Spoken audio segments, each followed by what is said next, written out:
বিধানসভায় হঠাৎই দেখা গেল ৮০ সদস্যের পরিবার ভেঙে কার্যত খান খান।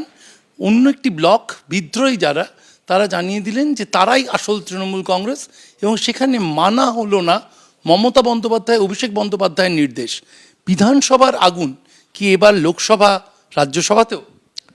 দেখুন, তৃণমূল কংগ্রেস রাজনৈতিক দলটা আমরা আগেও বলতাম, তখন আমাদের কথা মিডিয়া হয়তো ততটা গুরুত্ব দেয়নি, কিন্তু আমি যখন রাজ্য সভাপতি ছিলাম তখন থেকে বহুবার বলেছি যে কোনো রাজনৈতিক দল, যে রাজনৈতিক দল কোনো একটি আদর্শের উপর ভিত্তি করে তৈরি নয়, সেই রাজনৈতিক দল দীর্ঘকালীন রাজনীতিতে টিকে থাকতে পারে না।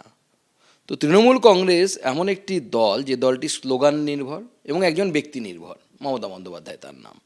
স্বাভাবিকভাবে যতক্ষণ ওই ব্যক্তি আছেন ততক্ষণই দল বা সেই ব্যক্তির অরা, বা যতক্ষণ পর্যন্ত তার রাজনীতিতে তার ক্ষমতা আছে। যেই মুহূর্তে তার ক্ষমতা কমে গেছে, স্বাভাবিকভাবে সেই দল আস্তে আস্তে ভেঙে যাচ্ছে।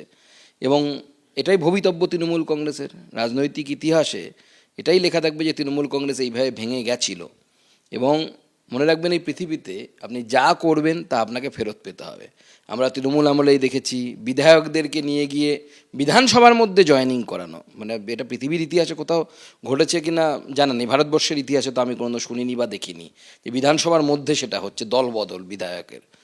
তো এখন তো তার ফল ভুগতে হবে, সেটাই হচ্ছে। আস্তে আস্তে ওনার যে বানানো দুর্গ, সেই দুর্গ আস্তে আস্তে ধসে পড়ছে।